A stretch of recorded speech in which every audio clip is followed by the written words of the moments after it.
Tendría yo unos 12 años,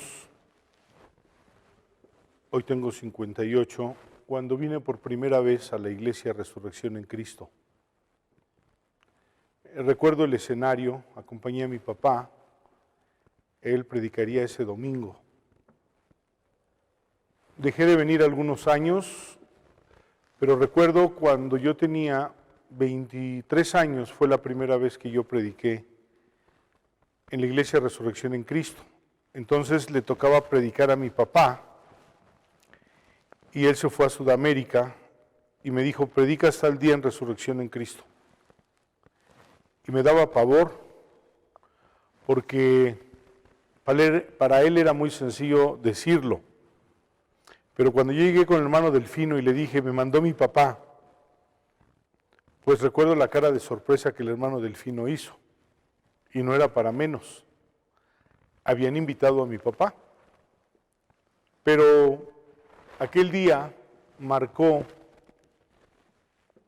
una relación de muchos años con la Iglesia Resurrección en Cristo, un afecto, un amor, a quien yo considero también como mi iglesia y donde tengo amigos entrañables. Ahora, en la celebración de este aniversario, pues es un honor para mí compartir la palabra de Dios. Felicito a los pastores, felicito a la Grey, felicito a quienes ya no están y que han sido parte del cimiento de esta iglesia. Es un placer en esta ocasión predicar la palabra de Dios. Y quiero enfocar la atención de ustedes en el Evangelio según San Mateo, en el capítulo 16, versículos 13 al 20. Dice así: Viniendo Jesús a la región de Cesarea de Filipo, preguntó a sus discípulos diciendo, ¿quién dicen los hombres que es el Hijo del Hombre? Ellos dijeron, unos Juan el Bautista, otros Elías, otros Jeremías, o alguno otro de los profetas. Él les dijo, ¿y ustedes quién dicen que soy yo? Respondiendo Simón Pedro dijo, tú eres el Cristo, el Hijo del Dios viviente. Entonces le respondió Jesús, bienaventurado eres Simón, hijo de Jonás, porque no te lo reveló carne ni sangre, sino mi Padre que está en los cielos. Y yo también te digo que tú eres Pedro, y sobre esta roca edificaré mi iglesia. Y las puertas de la muerte no prevalecerán contra ella. Y a ti te daré las llaves del reino de los cielos, y todo lo que atares en la tierra será atado en los cielos, y todo lo que desatares en la tierra será desatado en los cielos. Entonces mandó a sus discípulos que a nadie dijesen que él era Jesús, el Cristo. Este es un pasaje muy interesante en torno a la doctrina cristiana y al sentido que se le da al evangelio y al protestantismo. Tiene cosas muy interesantes que me gustaría explicar, hablando esta ocasión acerca de una iglesia victoriosa. Ese es el tema de la predicación de ahora, una iglesia victoriosa. Y tiene tintes muy interesantes. La gente tenía una percepción de Jesús como que Jesús había resucitado a alguno de los profetas, a Elías, a Jeremías, a Juan el Bautista, a cualquier otro de los profetas. Era lo que la gente decía, la gente estaba admirada de lo que Jesús hacía y lo que Jesús decía. Qué interesante. Nunca respetaron a los profetas, pero cuando los profetas murieron, al paso de los años, entonces los veneraban. Pero entonces Jesús hace una pregunta directa, ¿y quién dicen ustedes que soy yo? Y Simón, Pedro, le dice, tú eres el Cristo, el Hijo del Dios viviente. Entonces Jesús le dice, eres bienaventurado porque esto no te lo reveló carne ni sangre. Nadie puede llamar a Jesús Señor si no le fuera revelado por el Espíritu. Y entonces le hace una declaración muy interesante respecto a él. Y hay un juego de palabras muy interesante en esto, porque entonces dice, que le dijo: yo también te digo que tú eres Pedro. Tú eres Pedro, y sobre esta roca edificaré mi iglesia. Ese juego de palabras, la palabra Pedro, que es Petros, quiere decir piedra pequeña. Eso quiere decir la palabra Pedro o Petros, piedra pequeña. En el griego utiliza la palabra Petros y le dice: tú eres Petros. Y luego dice: sobre esta Petra, no Petros, sino sobre esta Petra edificaré mi iglesia. Evidentemente no estaba refiriéndose a la misma persona, porque Pedro quiere decir Petros. Y la roca sobre la que Jesús hace referencia, que sobre ella edificaría su iglesia, es Petra, que es una roca gigante. La iglesia en Roma ha dicho que Jesús le dijo a Pedro que él era el fundamento de la iglesia. Eso no es cierto. El mismo apóstol Pedro escribe diciendo claramente que nosotros somos piedras vivas, piedras pequeñas, y que él es la principal piedra del ángulo. Y vuelve a utilizar la palabra que Jesús usa aquí, Petra, no Petros. No era él el fundamento. Jesús no le estaba diciendo a Pedro que él era el fundamento de la iglesia. Estaba diciendo: tú eres una piedra pequeña, y sobre esta Petra, sobre esta roca, que Cristo es el Hijo del Dios viviente, sobre esa roca se edificaría la iglesia. Cristo es el fundamento de la iglesia. No puede ser de otra manera. La gramática, la semántica explican claramente el pasaje donde no le está diciendo a Pedro que él era el fundamento de la iglesia, sino que el fundamento de la iglesia es que Cristo es el Hijo del Dios viviente. Y sobre esa declaración y esa roca se edificaría a la iglesia. La iglesia no fue edificada en Pedro, fue edificada en Cristo. Y luego le dice: y las puertas de la muerte no prevalecerán contra la iglesia. La muerte es el poder más importante del pecado. Es decir, el diablo, el pecado y la muerte. El diablo, el pecado y la muerte. Son poderes sobre los cuales la iglesia libra una batalla. Pero le dice, hablando del poder más alto, del poder más importante, y las puertas de la muerte no van a prevalecer contra la iglesia que yo voy a edificar. Yo voy a edificar una iglesia de tal manera que la muerte será humillada y que sus puertas no van a prevalecer contra la iglesia. Y entonces le hace una tercera declaración. La primera declaración: tú eres una piedra pequeña, y sobre la roca de que Cristo es el Hijo del Dios viviente, sobre ella edificaré mi iglesia. Segunda declaración: las puertas de la muerte no prevalecerán contra la iglesia. Y la tercera declaración que le hace es: a ti te daré las llaves del reino de los cielos, y todo lo que atares será atado en el cielo, y lo que desatares aquí será desatado en el cielo. No es que Pedro sea esa ilustración que tenemos del alguacil o el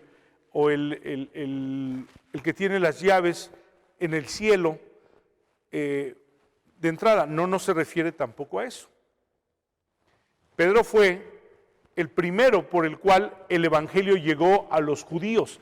Después de Pentecostés, el gran sermón del apóstol Pedro conmovió a una multitud de judíos y llegó por primera vez en un mensaje predicado, que se entiende que es el mensaje más grande y más conmovedor que se ha predicado en la historia del evangelio.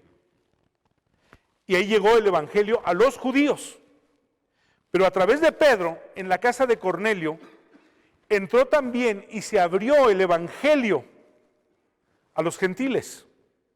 Pedro fue el primero que predicó a los gentiles. Después el apóstol Pablo fue el gran apóstol de los gentiles, pero él hizo entrar, él tenía la llave para que el evangelio entrara a los gentiles. Y a eso se refiere: a ti te daré las llaves del reino. Y le da una autoridad como parte de la iglesia, como miembro de la iglesia. Todo lo que atares en la tierra será atado en el cielo, y todo lo que desatares en la tierra será desatado en el cielo. Esa es una parte muy interesante que debemos entender en el contexto de una iglesia victoriosa. La iglesia no puede ser victoriosa sin Cristo. Él es el gran caudillo. Cuando Filipenses capítulo 2, versículos 5 al 11, al 12 dice: haya pues en ustedes este mismo sentir que hubo en Cristo, el cual, siendo en forma de Dios, no estimó el ser igual a Dios como cosa que aferrarse, sino que se despojó a sí mismo. Dejó su trono, su lugar, su posición, y se humilló y se hizo como nosotros, y fue obediente hasta la muerte, y muerte de cruz. Y entonces lo presenta como un caudillo, porque después dice: por lo cual Dios le exaltó y le dio un nombre que es sobre todo nombre, a causa de eso que hizo, a causa de esa decisión que tomó de hacerse obediente, de humillarse y de venir a ser el gran caudillo que nos devolvería a Dios. Y entonces dice: por lo cual Dios le dio un nombre que es sobre todo nombre, ante el cual toda rodilla se dobla y toda lengua confiesa que Jesús es Señor, para la gloria de Dios. Eso es maravilloso, es importante. Cristo es el fundamento de nuestra fe, Cristo es el fundamento de nuestra victoria, Cristo es el fundamento de la iglesia. La vida cristiana para la iglesia es un campo de batalla, no es un paseo. Es un peregrinaje, no es un desfile. Es una lucha, no es un día de campo. La iglesia tiene una lucha. Hablar de una iglesia victoriosa tiene que haber primero pasado por una iglesia que lucha, que pelea las batallas que Dios quiere que pelee y que vence. Hemos sido llamados para pelear batallas, para vencer. Esa es la propuesta de Dios para la iglesia como cuerpo y como miembros de la iglesia. El apóstol Pablo en 2 de Timoteo 4:7 dice: he peleado la buena batalla, he acabado la carrera, he guardado la fe, las condiciones para las cuales se puede pelear una buena batalla y haber vencido. Porque después dice: por lo cual me espera la corona de la vida, la cual me dará el juez justo, no solo a mí, sino a todos aquellos que aguardan su venida. Y es un campo de batalla, tiene diferentes tintes esta batalla para la iglesia. Hablar de una iglesia victoriosa no es hablar de una iglesia que logró construir un edificio, no es hablar de una iglesia que logró llenar sus bancas, aunque son cosas que están implícitas en el trabajo, en la misión. Pero hay una batalla interesante, o hay batallas muy interesantes y muy específicas que la iglesia ha tenido que pelear. Si rememoráramos la historia de la iglesia, si trajéramos a aquellos que fueron fundamentos de la iglesia, los ministerios, los pastores que han pasado por esta iglesia, escucharíamos las batallas que tuvieron que librar, lo que tuvo que suceder para que la iglesia se conformara como un cuerpo y para que la iglesia cumpliera la misión y lograra hacer lo que Cristo pensó de la iglesia y lo que Jesús le propuso a la iglesia, hasta que todos lleguemos a la estatura de un varón perfecto. Esa es la propuesta plasmada a través del apóstol Pablo para la iglesia, que todos lleguemos. Y en eso la iglesia ha librado una batalla. Pero quiero enfocar las diferentes batallas que libra la iglesia para que nosotros podamos pensar en una iglesia victoriosa. Por supuesto, hay batallas en el terreno del cuerpo de Cristo y hay batallas en el terreno de los miembros del cuerpo de Cristo. Es decir, hay batallas en lo personal y hay batallas que como iglesia corporal tenemos que pelear. Y la Biblia nos enseña que la naturaleza humana es un campo de batalla como miembros del cuerpo de Cristo, como personas del cuerpo de Cristo. Pensaríamos, ¿y cuál es la victoria de la iglesia como cuerpo allí? Bueno, la iglesia ha tenido que discipular, la iglesia ha tenido que predicar la palabra, la iglesia ha tenido que enseñar la palabra, la iglesia ha tenido que ilustrar la palabra para que cada creyente logre conocer el Evangelio y conociendo el Evangelio entonces sobrevivir y triunfar sobre sus propias batallas. La naturaleza humana es el campo de la batalla de los miembros del cuerpo de Cristo. La naturaleza humana comporta el pecado.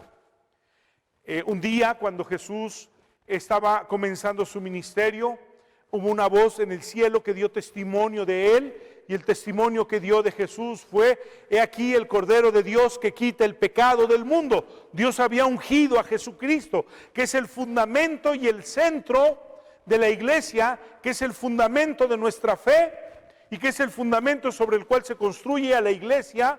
Y una voz del cielo testificó de él diciendo: he aquí el Cordero de Dios que quita el pecado del mundo. Todos llegamos al Evangelio porque Cristo quitó nuestro pecado, porque Cristo pagó por nosotros. Y el único a quien Dios ungió para quitar nuestro pecado fue a Jesús, el Cordero de Dios. Pero hay algo más. El apóstol Pablo en Filipenses capítulo 1 versículo 6 dice: estoy persuadido de esto, estoy convencido de esto, que el que comenzó en ustedes la buena obra, la perfeccionará hasta el día de Jesucristo. Hay algo con lo que todos peleamos, con lo que todos batallamos. Hay algo que parece que nos va a derrotar y a lo que no vamos a sobrevivir. Pero la palabra de Dios nos enseña que vamos a sobrevivir.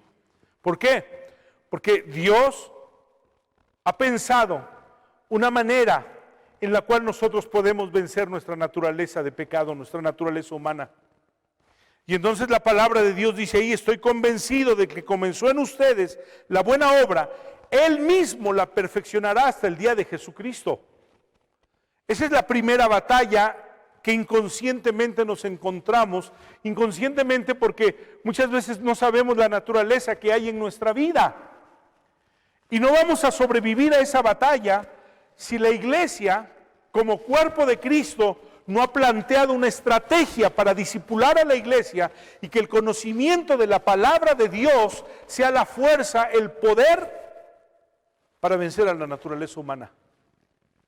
Y entonces el apóstol Pablo dice: el que comenzó en ustedes la buena obra la va a perfeccionar. En Efesios capítulo 4, el apóstol Pablo explica cómo se perfecciona y cómo esa batalla se gana a través del cuerpo de la iglesia. Y entonces dice: él mismo constituyó a unos apóstoles, a otros evangelistas, a otros pastores y maestros, a fin de perfeccionar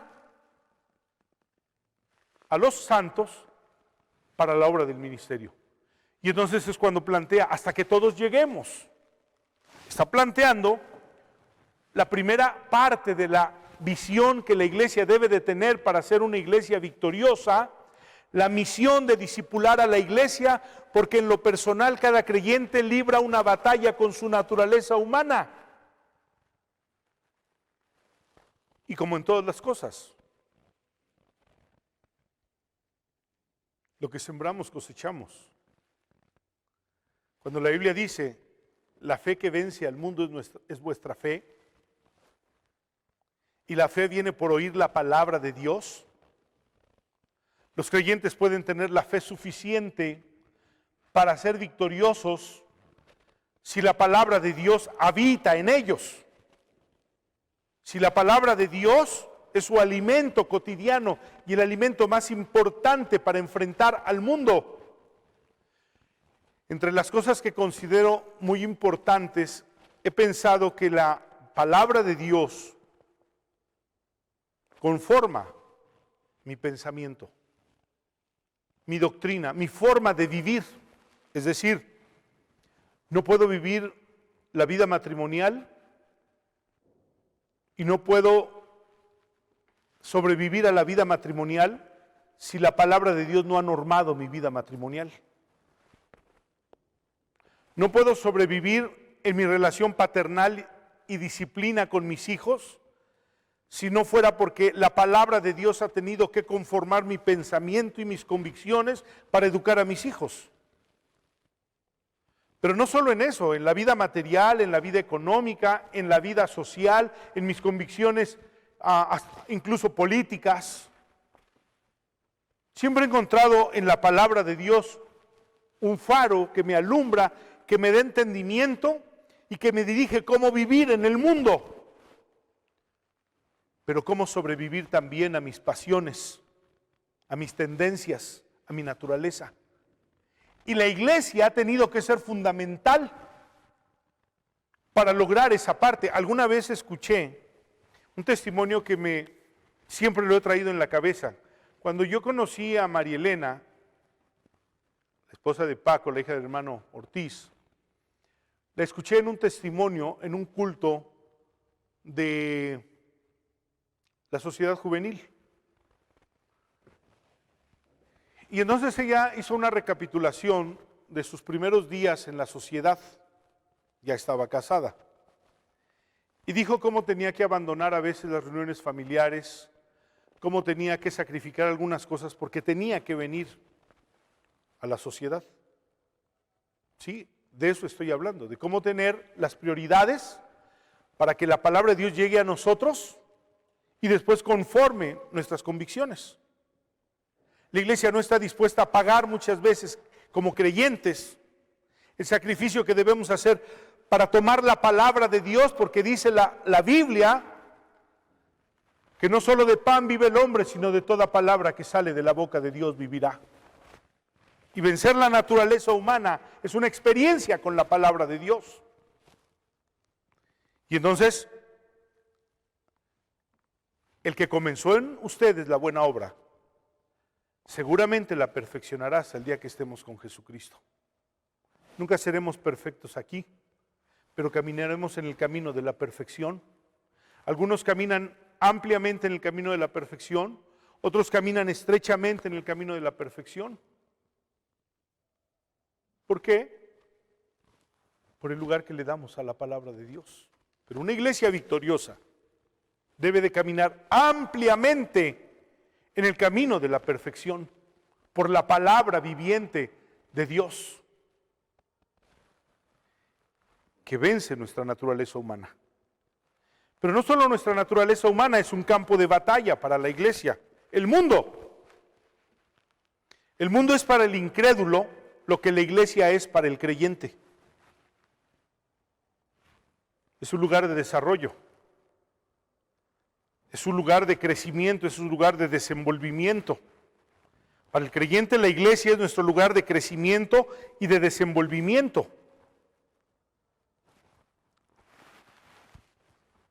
Para el hombre sin Dios lo es el mundo.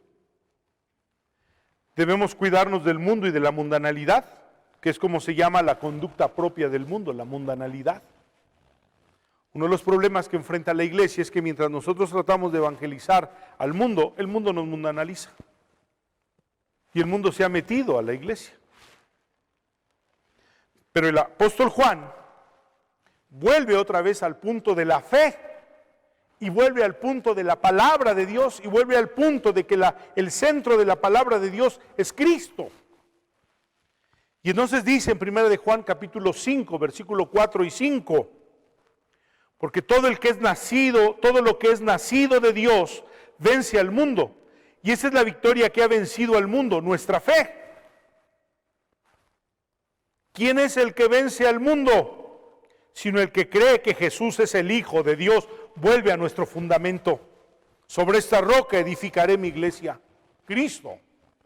Y el que puede vencer al mundo es el que cree que Jesús es el Hijo de Dios. Y la victoria sobre el mundo es nuestra fe. Y la fe viene por la palabra de Dios. La iglesia tiene que articular la palabra de Dios, La iglesia tiene que hacer que la palabra de Dios llegue a todos los creyentes. La iglesia tiene que normar la conducta de los creyentes a través de la palabra de Dios, no sobre sistemas religiosos, sino la palabra viviente de Dios.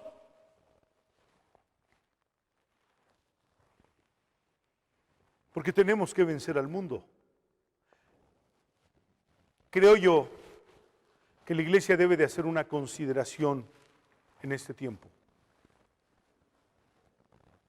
¿Qué llena más nuestra vida, nuestros espacios y nuestras convicciones? ¿Qué llena más nuestra vida matrimonial, nuestra vida familiar, nuestra vida social? ¿Qué es lo que lo llena? ¿El mundo? ¿Lo que el mundo piensa? ¿Las doctrinas del mundo? ¿Cómo el mundo vive? ¿Lo moderno? ¿O la palabra de Dios que vive para siempre? Él es el mismo ayer, hoy y por todos los siglos. El mundo pasará, pero mis palabras no pasarán. Hay una palabra siempre actual que norma nuestra vida para que el mundo no nos contamine, para que el mundo no nos domine y para que el mundo no nos destruya. Pero es una claridad, es una convicción y es tener claridad en la mente y en la voluntad para entender que la palabra de Dios tiene que ser nuestra prioridad y que la iglesia tiene que proponerle a cada creyente la palabra de Dios en diferentes formas. En el devocional familiar, en la escuela dominical, en la educación cristiana, en la proclamación de la palabra. Pero es voluntad propia de cada creyente recibir la palabra. Pero el mundo no puede vencernos. Él hizo una iglesia, Él edificó una iglesia suficiente. Cuando Pablo se está despidiendo, allá en el capítulo 20 del libro de los Hechos de la iglesia de Éfeso y de algunos hermanos de las diferentes iglesias, porque él sabía que había llegado el momento en que su carrera había terminado, habla de una manera muy interesante sobre los problemas que vendrían a la iglesia. Pero a pesar de que sabía que venían problemas, herejías, incluso les dice, algunos de ustedes, dice, engañarán a la iglesia. Les señala a ellos. La iglesia no iba a morir ahí. La iglesia tenía un fundamento superior a toda la dinámica del mundo que puede tener para pelear contra la iglesia. Y entonces les dice, los encomiendo a la palabra de su gracia que puede sobreedificar y hacerlos crecer. Era la palabra de Dios. La iglesia victoriosa no puede salirse de las normas de la palabra de Dios, porque aunque los creyentes tengan una lucha continua con el mundo, la palabra viviente de Dios predicada, enseñada a los creyentes, será su victoria final. Entendiendo lo que iba a ser el mundo para la iglesia y la batalla que el mundo le propondría a la iglesia, en Lucas capítulo 10, versículos 8 al 9 y del 17 al 20, dice así, Jesús está hablando y dice, en cualquier lugar donde entren y les reciban, coman lo que les pongan delante, sanen a los enfermos que en esa ciudad haya y díganles, se ha acercado a ustedes el reino de Dios. Está hablando de una iglesia que predica el evangelio. Pero luego dice, estos eran los 70, los llamados 70 que fueron enviados.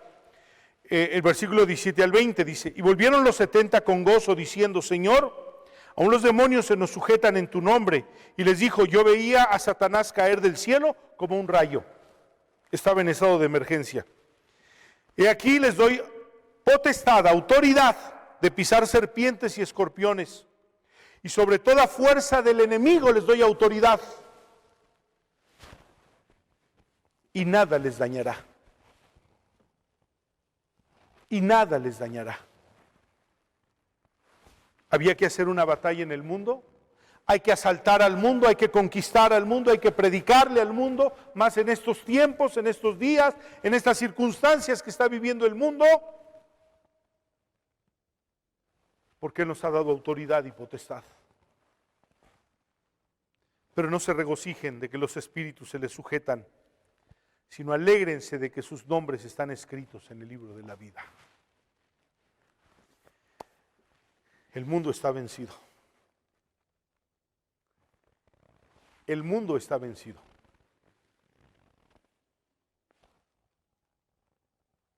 Y todo aquel que es nacido de Dios, o todo lo que es nacido de Dios, vence al mundo. El mundo está vencido.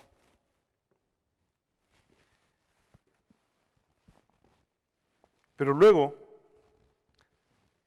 viene el diablo como un adversario corporal de la iglesia. El diablo en la vida personal no tiene nada que hacer contra nosotros. En el capítulo 5 de Primera de Juan, el apóstol Juan dice que en el versículo 18, sepan que todo aquel que ha nacido de Dios no practica el pecado, pues aquel que fue engendrado por Dios le guarda y el maligno no le toca. El maligno no le toca. He oído a muchos creyentes decir, ay, es que el diablo siempre me causa problemas, es que el diablo mete la cola, es que el diablo... Aquí dice el diablo no le toca, deje de echarle la culpa al diablo. Porque usted ha sido sellado como hijo de Dios. El campo de batalla de la iglesia con el diablo es despojar al diablo de lo que él tiene. Mire usted, le voy a leer este pasaje en el capítulo 11 de Lucas, versículos 20 al 23. Dice, mas si por el dedo de Dios, Mateo dice, si por el Espíritu de Dios echo yo fuera a los demonios, ciertamente el reino de Dios ha llegado a ustedes. Cuando el hombre fuerte armado guarda su palacio, en paz está lo que posee. Pero cuando viene otro más fuerte que él y le vence y le ata, como dice Mateo, le quita todas sus armas en que confiaba y reparte el botín. Está hablando cómo vencer al diablo como iglesia para arrebatarle lo que el diablo tiene y arrebatarle sus almas, arrebatarle sus palacios, porque aquí la palabra palacio se traduce como la vida de cada persona donde el diablo gobierna. Y entonces, el diablo no puede quitarnos lo que ya Dios nos ha dado. Eso ya estamos sellados. El diablo no puede quitarle a Dios lo que Él ya tiene y ya es su posesión. Nosotros, sus hijos, nosotros como creyentes. Pero nosotros como iglesia, como cuerpo de Cristo, somos enviados para despojar al diablo y quitarle sus posesiones y quitarle sus armas. Y entonces, este pasaje empieza diciendo que el Espíritu de Dios, dice, si yo por el dedo de Dios, por el Espíritu de Dios echo fuera a los demonios, está diciéndonos, el Espíritu Santo es el agente de todo ejercicio de poder en la iglesia. El dedo de Dios se refiere al poder de Dios. Y el Espíritu Santo es el agente de todo ejercicio de poder en la iglesia. Y entonces luego dice que el diablo, el hombre fuerte, refiriéndose al diablo, está armado, señalando sus métodos sutiles y variados por los cuales ejerce su poder siniestro sobre los hombres, que son su palacio, considerando a la humanidad entera o como almas individuales o el mundo. Eso es lo que es el hombre para el diablo, su palacio, donde él gobierna, el mundo donde él gobierna.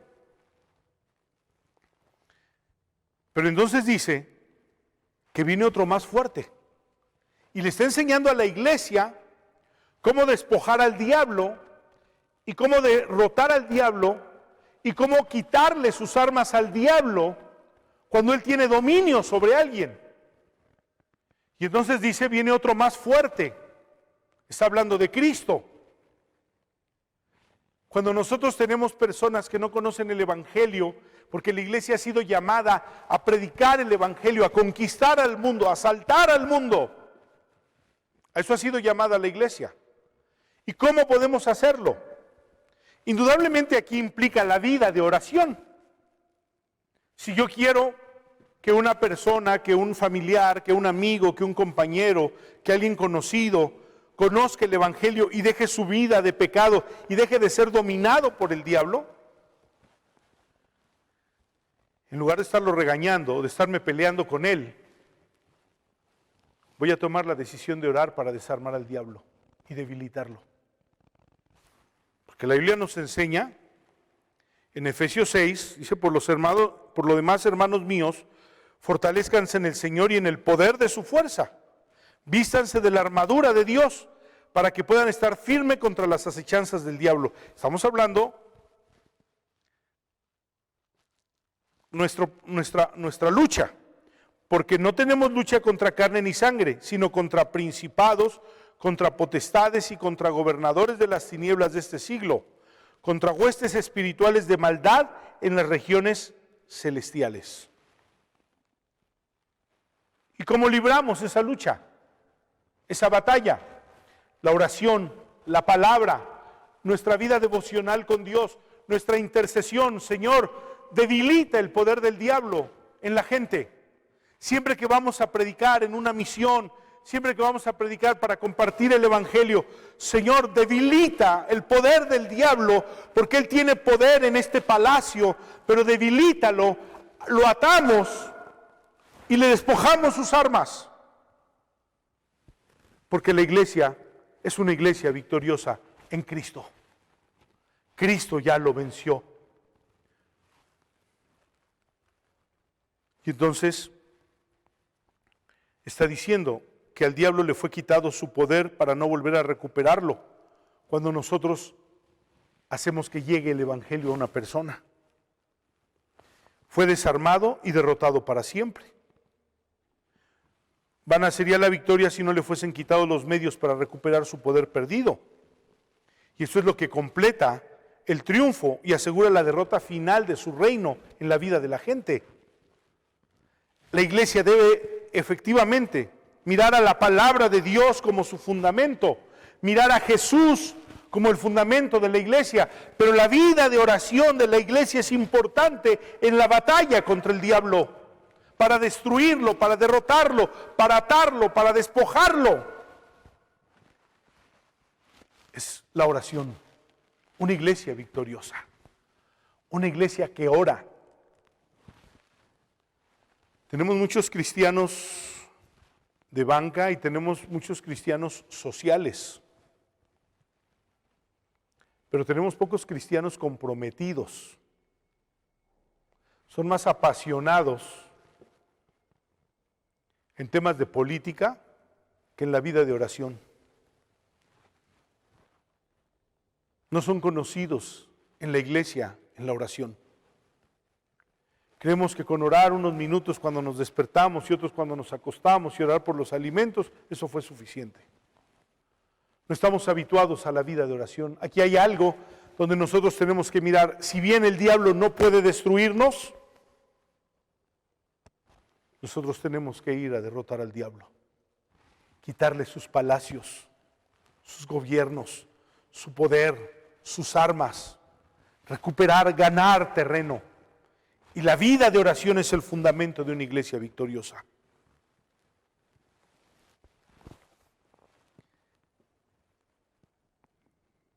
Pero por último, el campo de batalla de la iglesia está también cuando la Biblia le dice aquí, Jesús le dice a Pedro, y yo también te digo que tú eres Pedro, sobre esta roca edificaré mi iglesia y las puertas de la muerte no prevalecerán contra ella. El pecado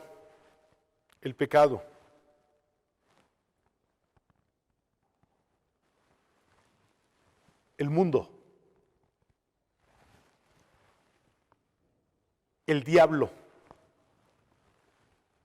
Y dice Apocalipsis 20, y el postrer enemigo que fue lanzado al infierno fue la muerte y el lugar de los muertos. Es el adversario final y más importante del ser humano. El ser humano no considera al diablo su enemigo, no considera al mundo su enemigo, no considera el pecado su enemigo. La iglesia sí. Pero la muerte es el terror de todas las personas. Los grandes, poderosos, ricos, sabios, todos tienen una derrota final en el cementerio. Pero aquí hay una victoria de la iglesia. Algo que en estos días nosotros tenemos que mirar, no con terror, no con miedo, sino tenemos que mirar con alegría. Es que aunque el mundo está aterrorizado por las muertes que esto puede producir, que esta pandemia puede producir, la iglesia tiene que mirar que su Redentor está cerca. Y entonces, me gusta como el apóstol Pablo eslabona en el capítulo 15 de 1 de Corintios la derrota de todos los enemigos del ser humano, que los adquirió en el huerto del Edén cuando desobedeció a Dios. Y entonces se hizo de muchos enemigos que tomaron su vida, la condicionaron y la hicieron sufrir. Pero entonces, dice en el capítulo 15, versículo 23 al 26, pero cada uno a su debido orden. Está hablando de la resurrección, Cristo las primicias, luego los que son de Cristo en su venida, luego el fin, cuando entregue el reino al Dios y Padre, cuando haya suprimido todo dominio, toda autoridad y toda potencia. Está hablando de un Cristo victorioso, que va a suprimir toda autoridad, todo dominio y toda potencia, toda autoridad del pecado, todo dominio del pecado y toda potencia del pecado, al diablo, al mundo, la muerte, toda potencia, cuando haya suprimido, porque es preciso que Cristo reine hasta que haya puesto a sus enemigos debajo de sus pies.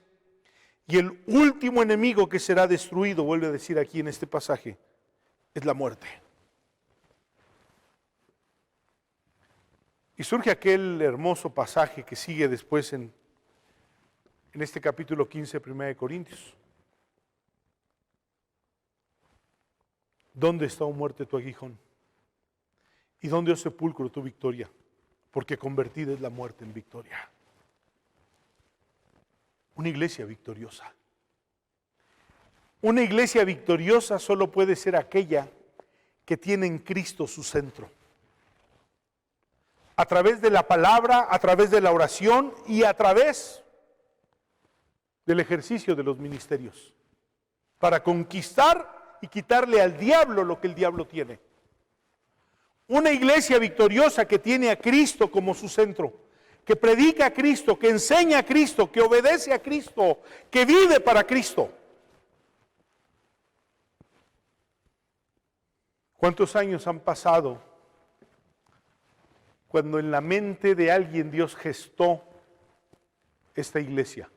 Porque un día fue un pensamiento, una idea y un entusiasmo. Después se convirtió en un proyecto. Y después comenzó a andar. Y seguramente muchas veces sucedió que parecía que esto no iba a funcionar. Pero la iglesia es de Cristo. Él es el centro y el fundamento de la iglesia. Y ni las puertas del infierno, que es el enemigo más fuerte porque todo conduce hacia la muerte. Dios le había dicho a Adán y a Eva, el día que coman del árbol del bien y del mal, ese día van a morir. Y el diablo miró la muerte como el destino correcto para el hombre, para el ser humano, para conducirlo a la muerte. Y lo sedujo y lo condujo hacia allá. Y lo pasó por el pecado. y después la muerte. Pero vino nuestro caudillo, vino Jesús, y vino para suprimir todo dominio, toda autoridad y toda potencia, porque Él ha de reinar hasta que haya puesto a sus enemigos debajo de sus pies y destruirá la muerte para siempre. Una iglesia triunfante. No podemos jugar a la iglesia. No. Que Dios nos permita tener claridad de lo que es la iglesia. ¿Qué espera Dios de la iglesia, Resurrección en Cristo? ¿Qué espera de cada creyente? Ningún creyente va a morir en su batalla contra su naturaleza. La iglesia ha de predicar y enseñar la palabra. Ningún creyente puede morir por el poder del mundo sobre él. Si el creyente se refugia en el ministerio de la iglesia, de la palabra de Dios, el creyente va a sobrevivir al poder del mundo. Ningún creyente va a morir o va a ser destruido por el diablo. Nuestra vida de oración le ha de quitar posesiones y armas al diablo. Y ningún creyente puede temerle a la muerte. Mire, el momento más doloroso de la vida humana, el momento más humillante de la vida es la muerte. Pero el momento más glorioso para nosotros será cuando seamos separados de esta vida para ser unidos a nuestro pueblo y vivir para siempre con nuestro Salvador. Iglesia Resurrección en Cristo. Miraba yo las fotos de los aniversarios pasados y miraba a la gente que ya no está aquí. Ahí veía a nuestro hermano Delfino. Y miraba yo diferentes hermanos que ya no están aquí, que ya vencieron. Y ni el pecado ni el mundo, ni el diablo ni la muerte pudieron destruirlos. Somos una iglesia victoriosa. Vivamos victoriosos. Es tiempo de reconsiderar, es tiempo de reflexionar, es tiempo de mirar introspectivamente para corregir. Porque lo que Dios pensó de la iglesia es una iglesia victoriosa. Que Dios bendiga a la iglesia Resurrección en Cristo. Y que la iglesia Resurrección en Cristo tenga una convicción. Somos una iglesia victoriosa. No por lo que puede representar un edificio, sino por lo que representa Cristo para cada uno de nosotros. Que Dios les bendiga.